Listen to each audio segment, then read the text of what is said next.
Imaginez 3 maisons, 3 familles et 3 nuits où tout le monde dort paisiblement dans son lit. Et 3 matins où personne ne se réveille. La première, c'est une femme en Angleterre. 5 personnes mortes. Le père appelle son fils à 3 heures du matin pour dire que sa fille a pété une coche. Et ensuite, la ligne coupe. La deuxième, c'est une maison qui est en banlieue de New York. 6 personnes qui sont exécutées dans leur lit, une par une. Et 5 personnes se débattent. Le tueur, dit qu'il y a une voix qui lui a parlé dans le sous-sol. La troisième, c'est une petite ville de l'Iowa. En 1912, il y a 8 personnes qui sont massacrées à la hache pendant leur sommeil. Le tueur, s'est fait un lunch dans la cuisine avant de partir. Et plus de 100 ans plus tard, on ne sait toujours pas qui c'est. 3 histoires et 3 maisons qu'on peut encore visiter aujourd'hui. Et dans chacune, il y a un détail que personne ne peut expliquer. Salut, c'est Alex Black. Si vous aimez les histoires qui font froid dans le dos, vous êtes au bon endroit parce que c'est tout ce qu'on raconte ici. Une nouvelle histoire à chaque semaine, le jeudi. N'oubliez pas de liker, vous abonner, activer les notifications et surtout, si ça vous dit, partagez. Bon, c'est parti. Et donc, à 3h26 du matin, le 7 août 1985, il y a un homme qui est complètement paniqué qui appelle la police. Vraiment, vraiment paniqué. Genre, il arrive presque pas à parler. Il arrive presque pas à articuler quoi que ce soit. Et il dit au policier, « Je pense que mon père est en danger. Il habite sur la même route que moi. » Il dit, « Je viens de lui parler au téléphone et il y a quelque chose qui cloche. Allez voir là-bas, s'il vous plaît. » La police, lui dit de se calmer. Il lui demande d'expliquer c'est quoi le problème au juste, qu'est-ce qui se passe. Et donc le gars, qui s'appelle Jérémy, leur raconte ce qui s'est passé. Son père venait tout juste de l'appeler. Et son père lui parlait de sa sœur, la sœur de Jérémy, et elle s'appelle Shayla. Et d'après le père, Shayla aurait pété une coche. Alors, une méga grosse coche. Il y a une crise de nerfs, bref, peu importe. Elle aurait aussi une carabine. Jérémy, lui, il comprend rien. Il essaie de poser des questions à son père. Il dit, comment ça, elle a une carabine? Puis comment ça, elle a pété une coche? Qu'est-ce qui se passe?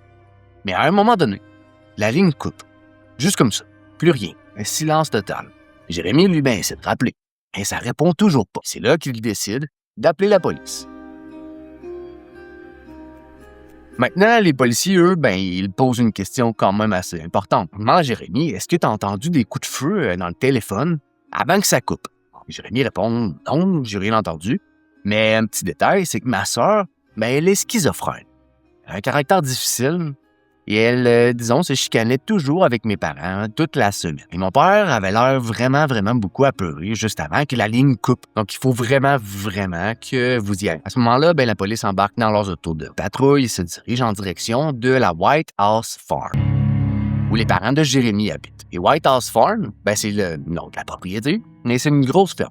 Très grosse ferme, mais elle est isolée en pleine campagne de l'Essex, au sud de l'Angleterre. Ils arrivent près de la maison, mais pas trop proche, considérant que, la femme est peut-être armée, et se cache derrière un mur et des arbres. Parce que si Shayla a vraiment une carabine, ils ne veulent pas se faire tirer dessus en arrivant. Ça serait dommage. Et là, il y a une autre auto qui arrive. Elle vient de la même direction qu'eux. La police, lui fait signe de s'arrêter, et le gars sort de son char. C'est Jérémy. Jérémy, on se rappelle, habitait pas trop loin. Elle était sur la même rue. Et il a décidé de venir. Les policiers, il leur dit, faut y aller maintenant. Les policiers disent, non, toi, tu restes ici. Nous, on est la police. Toi, tu attends. Parce qu'avant d'entrer dans la maison, ils veulent savoir au moins à quoi ça ressemble. Qu'est-ce qui se passe? Ils veulent pas foncer à l'aveugle et risquer la vie de qui que ce soit. Alors, quelques policiers contournent la ferme en passant derrière un bâtiment à côté, et ils se cachent. Ils regardent la maison. Il fait encore noir dehors. Il y a quelques lumières qui sont allumées à l'intérieur, mais pas assez pour qu'on puisse voir qu'est-ce qui est en train de se passer. Aussi, il y a des gens qui bougent. Il n'y a aucun bruit, il n'y a rien. Et puis, à un moment, il y a un des policiers qui pense voir quelque chose bouger au 2e étage. Juste une petite ombre qui bouge pendant une seconde. Puis ils reculent parce qu'ils ne veulent pas se faire voir, ils ne veulent pas se faire tirer du 2e étage. Parce que si Shayla les voit, qu'elle panique, elle pourrait non seulement tirer les policiers, mais elle pourrait aussi blesser quelqu'un d'autre, se blesser elle-même. Donc les policiers retournent à l'intersection et ils appellent un négociateur. Éventuellement, le négociateur arrive avec un haut-parleur. Il commence à parler à Shayla. Shayla, sors de la maison, dépose ton arme, on veut juste te parler, on te veut pas de mal, s'il te plaît. Il n'y a aucune réponse. Il n'y a pas un bruit, il n'y a pas un mouvement, il n'y a aucune réponse. Et ça dure pendant des heures. Le soleil se lève, mais toujours rien. Les policiers commencent à être, disons, tannés, commencent à être fatigués, commencent à être à bout. Ça fait, à ce stade-là, environ peut-être 5 heures qu'ils sont en train d'attendre près de la maison. Donc, ils décident de rentrer. Ils prennent un petit groupe d'assaut et ils s'approchent de la maison. Ils essaient la porte avant, elle est barrée. Ils essaient la porte arrière, elle est barrée. Toutes les fenêtres sont barrées, tout est verrouillé. Donc, ils défoncent la porte d'en avant à coups de masse. Ils entrent, retournent à droite, et ils marchent dans un corridor. Et au bout du corridor, dans la cuisine, ils trouvent le premier corps. C'est Neville Benner, le père de Jérémy, 61 ans. Il est mort et il a reçu plusieurs balles. Il est effondré près du poêle. Les policiers cherchent au rez-de-chaussée, mais il n'y a personne d'autre. Ils décident de monter à l'étage, première chambre à droite, et là, sur le lit, il y a Joe, la mère de Jérémy, 61 ans aussi, morte de plusieurs balles. Et à côté du lit, par terre, il y a Sheila, 28 ans, la carabine posée sur sa poitrine et le canon pointé vers le menton. Une seule balle sous la mâchoire. Ensuite, les policiers traversent le corridor, ils entrent dans l'autre chambre et là, ils trouvent 2 autres corps. 2 petits garçons, 6 ans, des jeux, Daniel et Nicolas, les fils de Sheila, sont morts dans leur lit. Toute la famille, anéantie. Assez rapidement, la police conclut que c'est un meurtre-suicide. Sheila, schizophrène, qui aurait pété une coche, qui aurait tué ses parents, tué ses enfants, et ensuite, se serait tuée elle-même. Fin de l'histoire. Les journaux anglais ramassent l'affaire. Il y a une grosse pression médiatique. Il faut fermer le dossier. Et le dossier, il est fermé. Sauf qu'il y a un détective qui n'accepte pas. Son nom, c'est Stan Jones. Et lui, il trouve qu'il y a trop de choses qui clochent dans l'histoire. Vraiment trop. Premièrement, la carabine que Sheila avait sur elle, c'était un Henschütz .20 avec un chargeur de 10 balles. 10 balles. Dans la maison, il y a eu 25 balles de tirées. 25. Ça veut dire qu'il a fallu charger au moins 2 fois. Les munitions, elles étaient en bas, au rez-de-chaussée. Maintenant, ça veut dire que Sheila a retiré quelques coups en haut, est descendue, a rechargé, est remontée, a tiré encore, est redescendue, a rechargé une deuxième fois, est remontée, et a fini le travail. Et pendant tout ce temps-là, personne dans la maison aurait essayé de l'arrêter. Personne n'aurait essayé de fuir. Personne ne se serait caché. C'est pas logique. Deuxièmement, Sheila avait aucune formation avec des armes à feu. Et Stan le sait. Pour charger une carabine 2 fois, sous pression, dans le feu de l'action, ça prend, disons, une certaine coordination, une certaine aisance avec un arme. Et Sheila, détail qui semble peut-être insignifiant, mais qui peut jouer un rôle quand même, c'est que Sheila, elle avait des longs os, qui étaient manucurés, qui étaient parfaits. Et après l'autopsie, aucun ongle de cassé. Aucun, pas un seul. Pour ceux qui ont déjà manié une arme à feu, recharger une carabine 2 fois dans le feu de l'action et à être manucuré, sans briser un seul ongle ou même en effriter un, en pleine panique, bonne chance. Les portes et les fenêtres étaient toutes verrouillées quand la police est arrivée. Toutes. Sauf que Stan découvre qu'il y a une fenêtre dans la maison avec un loquet défectueux. Et si on tire fort, elle s'ouvre. Si on la referme, elle barre quand même. Donc de l'extérieur, ça a l'air barré. Mais quelqu'un pourrait quand même être rentré et juste être reparti après le massacre. Et tout ça, Stan le présente à ses collègues. Personne ne l'écoute. Personne. Jusqu'au jour où il trouve quelque chose. Quelque chose que même les enquêteurs avaient manqué. Et quand il le trouve, tout change. Dans un placard à fusil, en dessous de l'escalier, il y a un silencieux. Un silencieux pour la carabine de Sheila. Et ça, les amis, ça change. Parce que si on y réfléchit une seule seconde, Sheila est retrouvée avec la carabine sur la poitrine, le canon sous le menton. Mais si le silencieux est dans le placard, elle n'a pas pu se tirer elle-même. La carabine avec le silencieux vissé dessus, elle est trop longue. Elle n'aurait même pas pu rejoindre la détente. Sur le silencieux, il y a 2 choses. Il y a du sang de Sheila et de la peinture qui correspondait à la peinture du foyer dans la cuisine. Comme si, pendant une bagarre, le silencieux avait frappé le foyer. Et ça, ça veut dire qu'il y aurait nécessairement eu une lutte. Ça voulait dire que Sheila, elle s'était battue. Et ça voulait dire aussi qu'elle s'était pas suicidée. Ce que ça voulait surtout dire, c'est que quelqu'un d'autre aurait tué toute la famille et aurait maquillé la scène. Et qui dans tout ça avait bien un motif? Celui qui allait hériter de la ferme et de plusieurs millions de livres. Jeremy Bamber, le gars qui a appelé la police à 3 heures du matin. En 1986, Jeremy Bamber est condamné à la prison à vie pour avoir assassiné ses parents adoptifs, sa sœur et les enfants de sa sœur, ses 2 neveux de 6 ans et 2 jours. À ce jour, il clame toujours son innocence. Il est toujours en prison. Maintenant, on passe à la deuxième histoire. La nuit du 13 novembre 1974, donc on change de continent, on change même d'époque, on s'en va dans une petite ville de l'État de New York, en novembre 1974. Dans une maison assez connue, il y a 6 membres d'une famille qui dorment paisiblement. Les parents, Ronald et Louise, il y a aussi les 4 plus jeunes enfants. On a Don, 18 ans, on a Allison, 13 ans, on a Mark, 12 ans, on a John Matthew, 9 ans. Et le 7e membre de la famille, c'est Ronald Jr. Les gens l'appellent Butch. Il a 23 ans, et lui, il dort pas. Il est assis sur son lit, dans le sous-sol. Et vers 1h du matin, il se lève, prend une carabine, un calibre 35, et il commence à monter les escaliers. Il traverse le premier étage, monte au 2e, et il marche jusqu'à la chambre de ses parents. La chambre est quasiment noire. Il y a juste une petite chandelle allumée à côté du père. Et là, Butch lève sa carabine, et il tire 2 balles dans le dos de son père. Pendant que son père bouge plus, il pointe sa mère et tire 2 balles aussi. Il pose pas l'arme, pose rien. Il sort de la chambre, traverse le corridor et il entre dans la chambre de ses 2 petits frères. Encore une fois, il lève la carabine. Une balle pour Mark, 12 ans. Une balle pour John Matthew, 9 ans. Et il sort. Il va dans la chambre de sa sœur, Allison, 13 ans. Une balle. Il monte l'escalier jusqu'au 3e étage et la chambre de Don, 18 ans. Une balle. Et c'est fini. 15 minutes.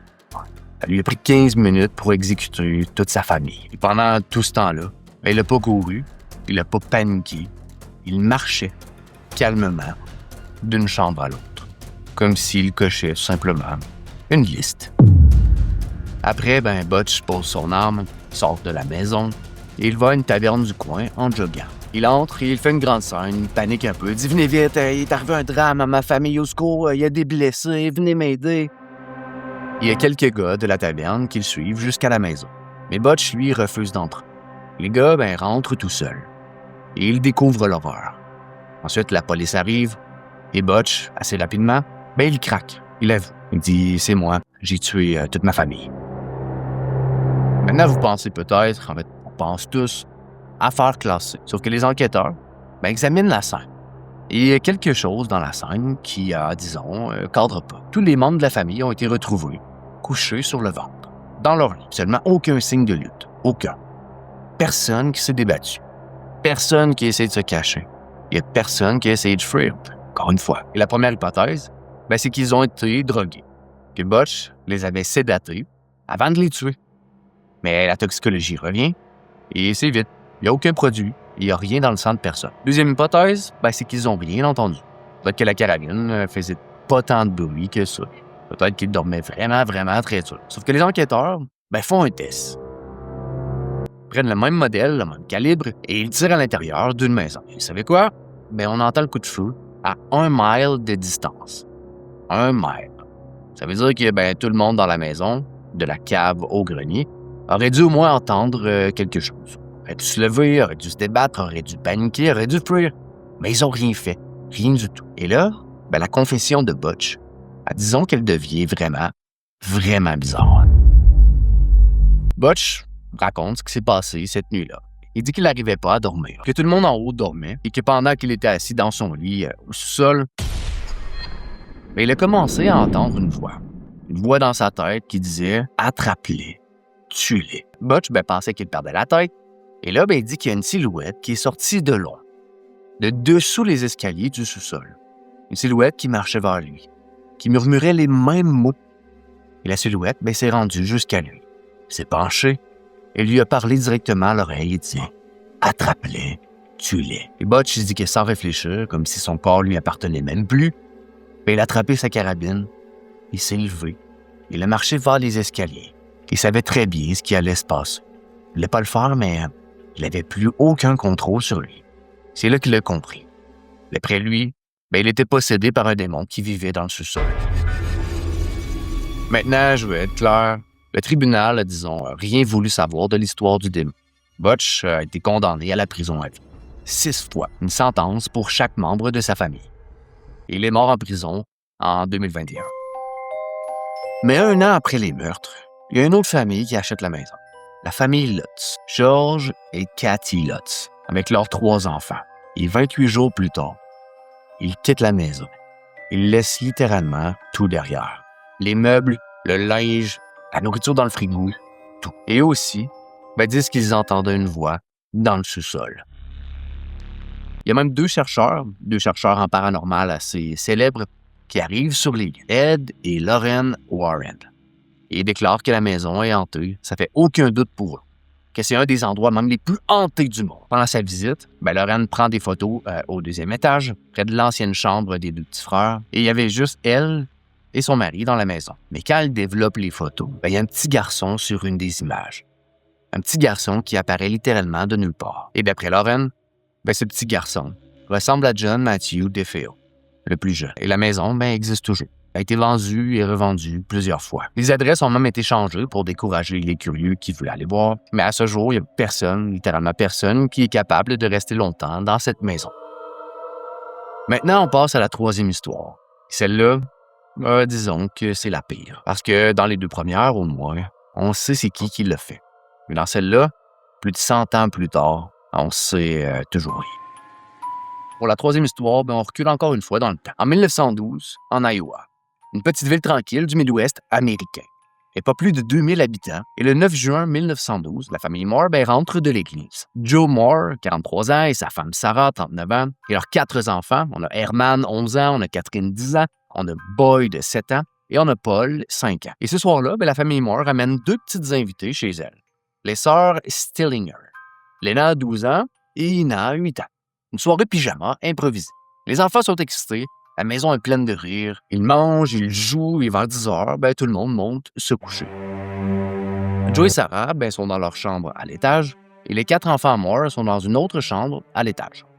Et les 2 sœurs Stillinger sont en bas, dans la chambre d'invités. Ce que personne ne sait, c'est qu'il y a quelqu'un d'autre dans la maison. Quelqu'un qui est rentré pendant qu'ils étaient à l'église. Quelqu'un qui s'est caché dans le grenier, qui a attendu pendant des heures à fumer des cigarettes dans le noir, assis sur le plancher du grenier, et qui a une hache avec lui. Un peu après minuit, le tueur pense que la voix est libre. Il ouvre la petite trappe du grenier, descend doucement, silencieusement, et il se retrouve dans le corridor du 2e étage. Il a la hache dans sa main gauche, passe devant la chambre des enfants, et il continue. Et il se rend jusqu'au fond du corridor. Il rentre dans la chambre des parents, s'approche du lit, du côté de Joe, et il lève la hache. Il la lève tellement haut qu'il frappe le plafond et ensuite il la redescend sur le visage de Joe. Il recommence encore et encore. Sarah, à côté, commence à se réveiller. Elle bouge et elle ne comprend pas ce qui se passe. Et le tueur contourne le lit et il se place directement au-dessus de Sarah. Mais cette fois, il retourne la hache et il utilise le dos plat de la lame. Et il frappe encore et encore et encore. Et quand il a fini, il prend les draps, il les remonte et il les met par-dessus le visage des 2 parents. Il sort de la chambre et il retourne dans le corridor. Ensuite, il entre dans la chambre des enfants.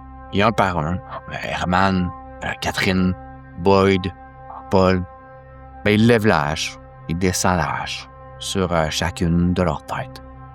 Et quand il a fini, il remonte les draps sur chaque petit visage. Il redescend au rez-de-chaussée et il entre dans la chambre des Stillinger. Lena a 12 ans, Ina a 8 ans, et la même chose. Ensuite, les draps par-dessus leur visage. 8 personnes, toute la maisonnée, complètement anéantie. Et maintenant, disons que ça devient encore plus étrange. C'est que le tueur, il a fini de tuer tout le monde, mais il repart pas. Il reste dans la maison. Il remonte, il retourne dans la chambre des parents, et il les frappe encore, plusieurs dizaines de fois, alors qu'ils sont morts déjà depuis un bon moment. Et après, il commence à couvrir les traces, mais disons d'une façon assez bizarre. C'est qu'il sort les vêtements des garde-robes, prend tous les draps qu'il n'a pas utilisés, et il tapisse les fenêtres avec. Il tapisse aussi les portes. Bref, tout ce qu'il pourrait laisser voir à l'intérieur. Puis il fait quelque chose que personne ne comprend. Il couvre tous les miroirs de la maison. Pourquoi? Personne ne le sait. Encore aujourd'hui. Une fois que tout est tapissé, il descend dans la cuisine. Et il se cuisine un repas. Mais il ne le mange pas. Il laisse la bouffe sur le comptoir. Ensuite, il prend sa hache, il la nettoie et il l'appuie contre un mur du rez-de-chaussée. Et c'est pas fini parce qu'il prend un grand bol, il le remplit d'eau, il se lave les mains, il s'essuie, et il laisse le bol avec l'eau rougie dedans, posé sur le comptoir. Et là, dernier détail, le plus bizarre de son jeu, c'est qu'il ouvre le frigo. Il sort un gros morceau de bacon, un slab de bacon qui est emballé dans un linge, et il va le déposer au milieu du plancher. Et juste à côté, il dépose un morceau de porte-clés. Un morceau qui appartient à personne dans la maison. Pourquoi? Personne ne le sait. Certains enquêteurs, à l'époque, qui pensaient que c'était un genre de rituel, un genre de signature. Mais personne n'a jamais pu expliquer. Et de prendre les clés de la maison, il sort et il barre la porte derrière lui. Et il disparaît dans la nuit. Le lendemain matin, les voisins remarquent que la famille Moore, il n'y a personne qui est sorti. Les enfants ne courent pas dehors. Les animaux dans la grange sont en train de crier. Il y a quelque chose qui cloche. Le frère de Joe arrive avec une clé de rechange. Il ouvre la porte. Il rentre. La première chose qu'il voit, c'est les deux sœurs Stellinger. Et il comprend pas. Son cerveau est pas capable d'assimiler. Il pense qu'ils sont en train de dormir, mais il ne bouge pas. Et il s'approche et il lève un drap. Il ressort de la maison en courant et il vomit sur la galerie. La police arrive et elle trouve tout. Le corps, l'arme, le bacon, le bol d'eau, tout. Et vous savez quoi? Malgré tous ces indices, ils n'ont jamais trouvé le coupable. Jamais.